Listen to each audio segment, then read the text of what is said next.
Today's adventure takes us here to Channahon, Illinois, into Willard Grove Cemetery.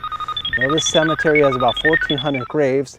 It goes back as early as 1810.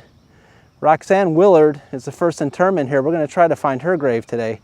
So come with me as we explore this wonderful old cemetery.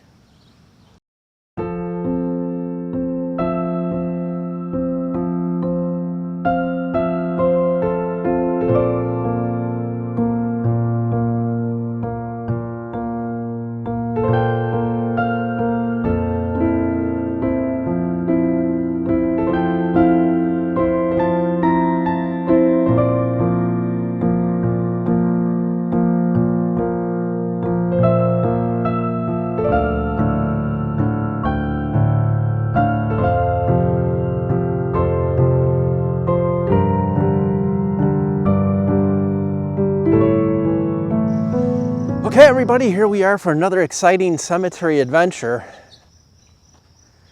I immediately went to the back of this cemetery because I saw all of these tombstones here.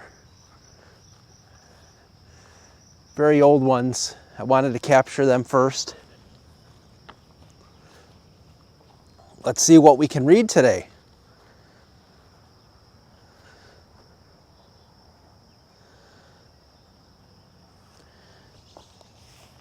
Okay. Oh, the first one right away is very difficult to read. Very old. Let's see if we can read the second one. P-R.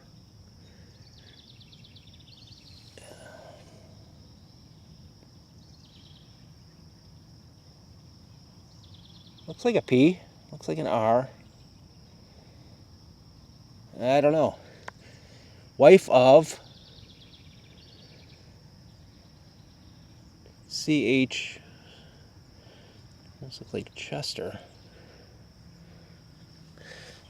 Hard to read, guys. These are hard to read. They're very old. Doing my best here.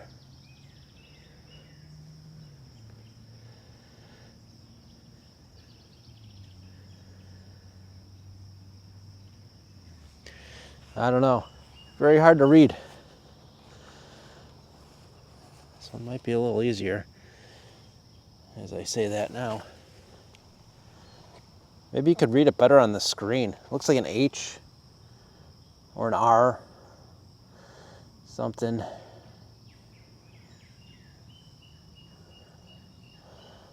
think it's...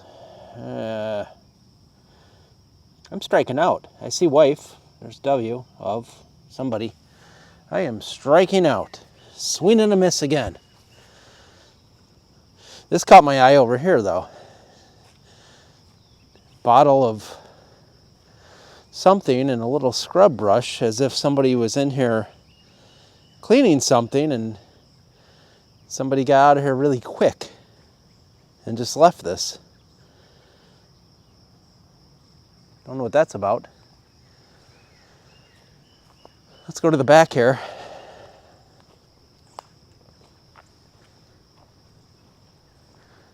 We have Mary L. Glidden. I believe this is one of those bronze ones. Yep, absolutely. I like those.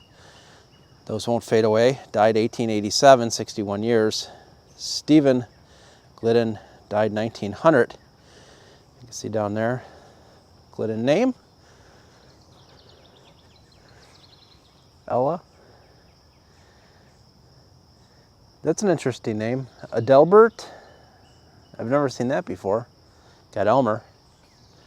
And we have here the American Bronze Company. I've seen that many times.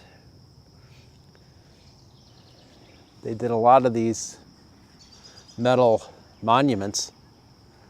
Really did a nice job on that one.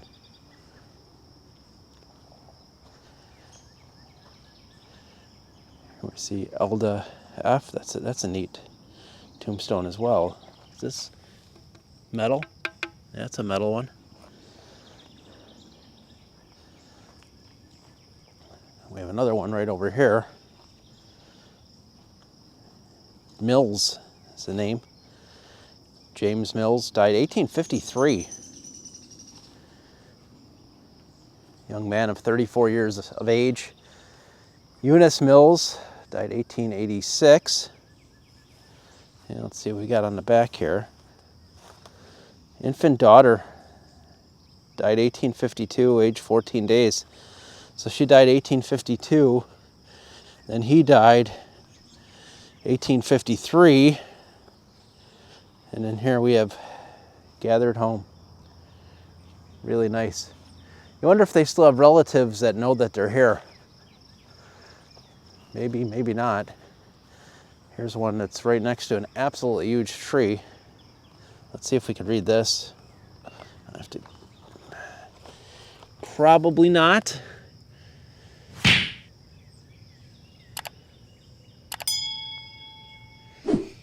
Now,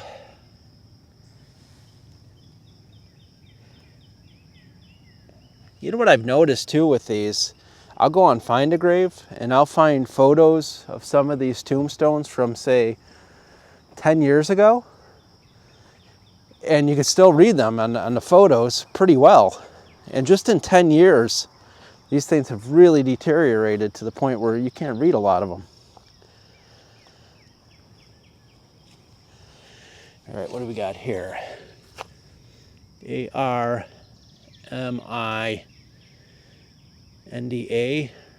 Arminda,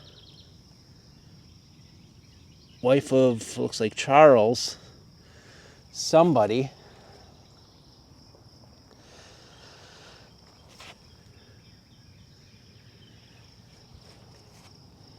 This is Myra, I believe, M-Y-R-A, Myra, wife of Charles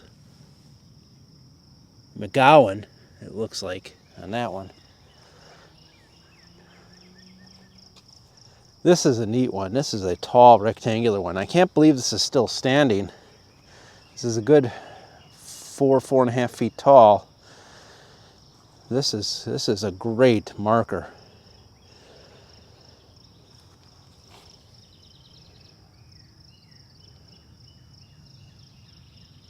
Newton, it looks like his last name, wife of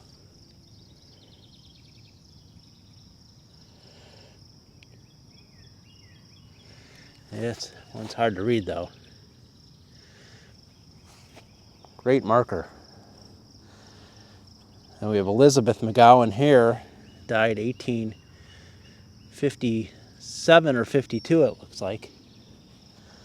Just awesome. Just awesome. Here we have Sidney, son of Carrie and Lucy. Sidney was under 2 years old, didn't live to see his second birthday, unfortunately, but a nice little monument here for Sidney.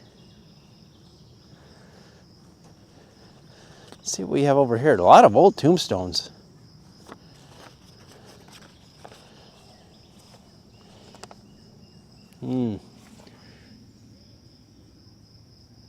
Zach.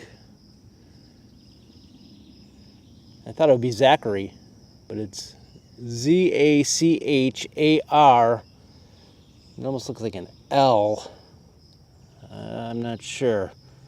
S-T-O-R-Y, Story. Again, difficult to read. Like most of them in here. This cemetery is still active. But at one point in time, it was set back about a quarter mile off the road. Now it goes all the way up to the road.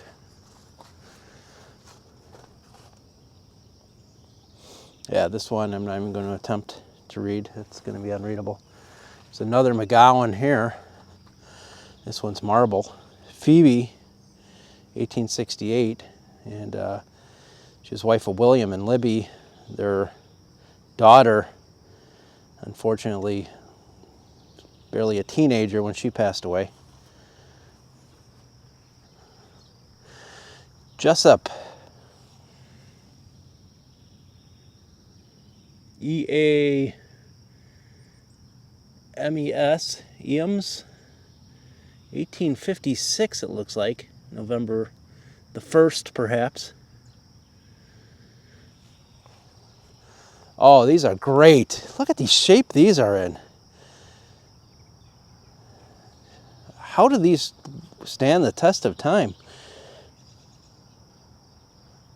Margareta, wife of H.M. Benedict, died 1851, aged 32 years.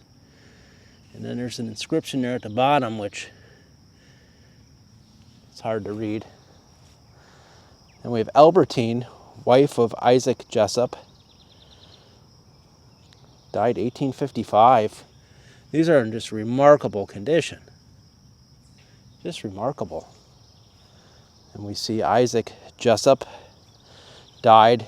Look at that script. And died. Somebody really put a lot of effort into that. 1853 is the year that he died. And back here we have William, it looks like. That's about all I can make out on that one. Shame. And over to my immediate left is what appears to be a freshly dug grave.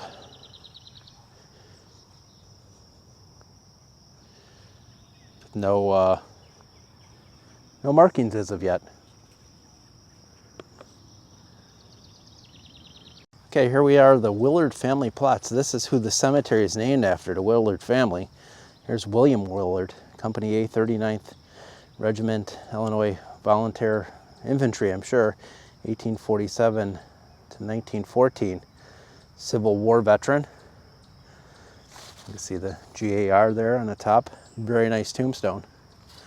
So let's see if we can find, hopefully we could find one of the oldest tombstones I have ever seen, and that would be Roxanne Willard, who supposedly died in 1810. Hopefully this isn't hers, as I can't read any of that. And we move to my left here. We have a nice one here.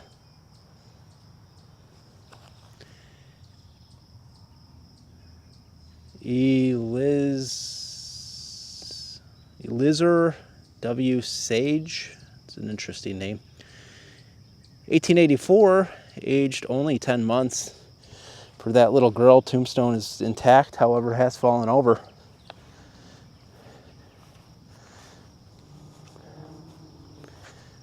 What do we have here?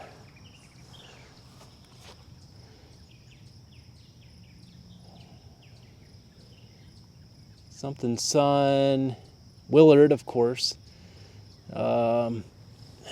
Really unable to read much of that. Here we have Catherine Willard, 1752 to 1838, erected by her great-granddaughter. Very nice. And what do we got here? This one has fallen over. This one wasn't in the ground very much, only maybe 6 inches. Sabrina, it looks like.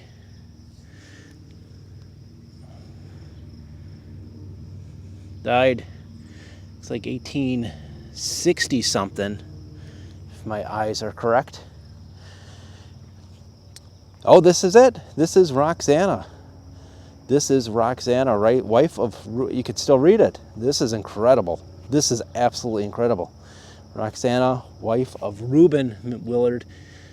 You can see here, died 1810, 50 years old, 50 something years old. That tombstone's been there 222 years. That's mind-boggling. I mean, for someone in the United States, that's mind-boggling. That is great.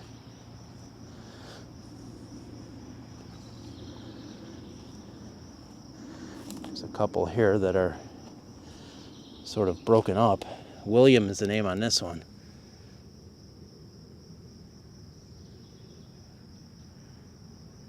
Charles, I see there, died 17?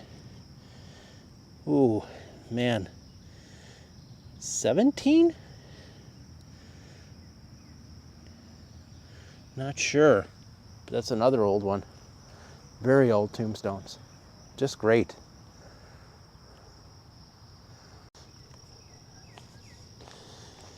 Yeah, this is another one of those cemeteries where we see modern mixed with the old, and there's a lot of old ones in here, a lot of them.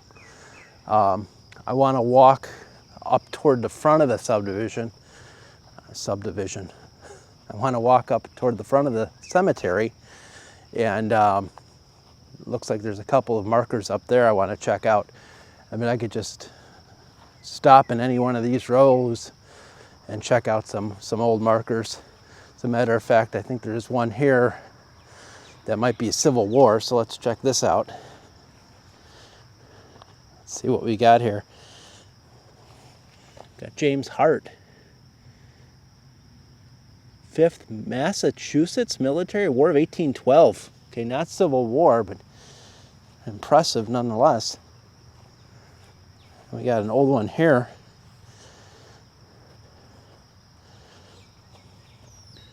Looks like Matthew died 1883, and of course you see the traditional handshake atop of this one. All right, let's walk up toward the front like I said I was going to do. Beautiful summer day here. It's actually, I'm recording this on the 4th of July, so I know you won't see this till after the 4th of July, but hopefully those in the States had a good 4th of July holiday, and at least in the Chicago area here, it's a beautiful day today to do some grilling and thank all those that made our freedom possible.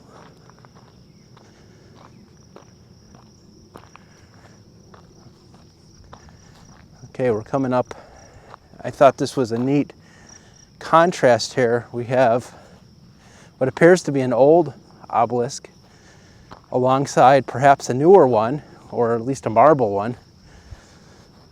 So let's see what these have to say.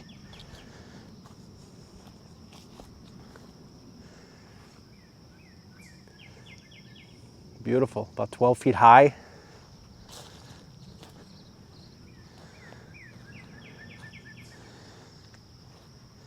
See the Masonic symbol there. Randall is the name, R-A-N-D-A-L-L. And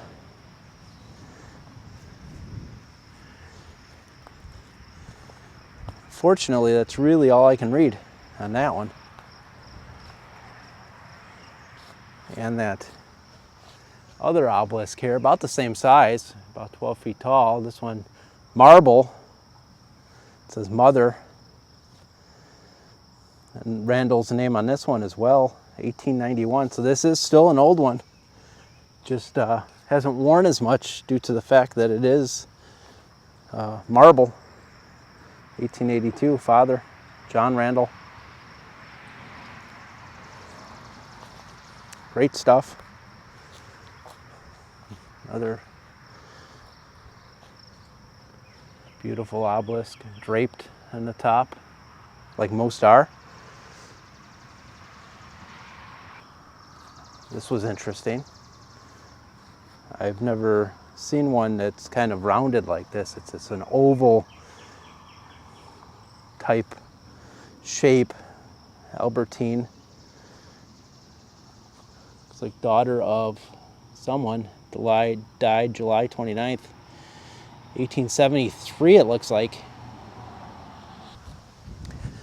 This one here that's made out of this large stone caught my eye.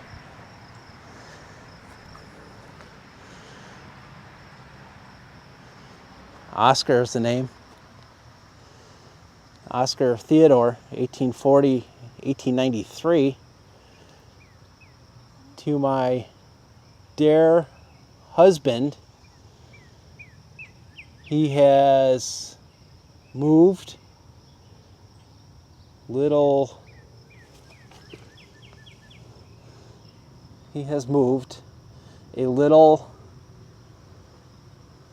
nearer to the master of all harmony,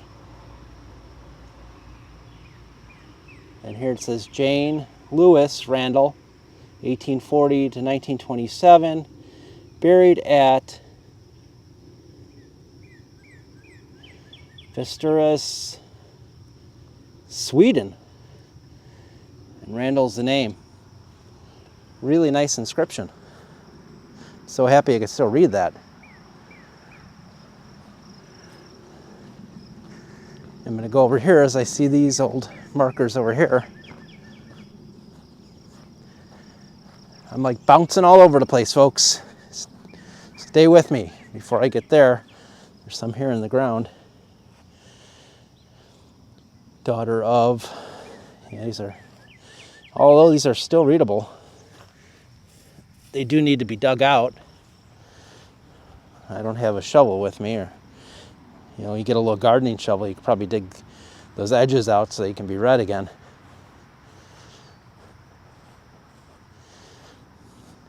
This one here, unfortunately, is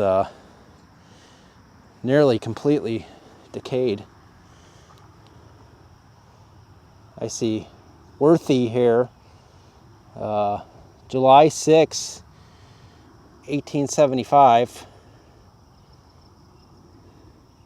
Died, looks like July something, 1876. So this is a infant child. Fortunately, this marker is about ready to topple. The finial has already fallen. You can see it there next to the base. Mary Johnson is the name. And then we have this one here. Another beautiful old marker. Hannah B. Johnson, wife of John Worthy. Died December 3rd, 1871, I believe. Age 30 years, 8 months. Very young. And here's John Worthy. Born in July, died 1879. Okay guys, I thank you very much for coming with me today in another great old pioneering cemetery. It's one of the oldest cemeteries I've ever stepped foot in, to be honest with you. 1810 is Roxanne Willard. That is old. That is old for America anyways. For those of you that watch this maybe in England or something, maybe not as old, but definitely old for America. Great cemetery in Channahon, Illinois here. So thank you again for watching, and until next time, keep exploring.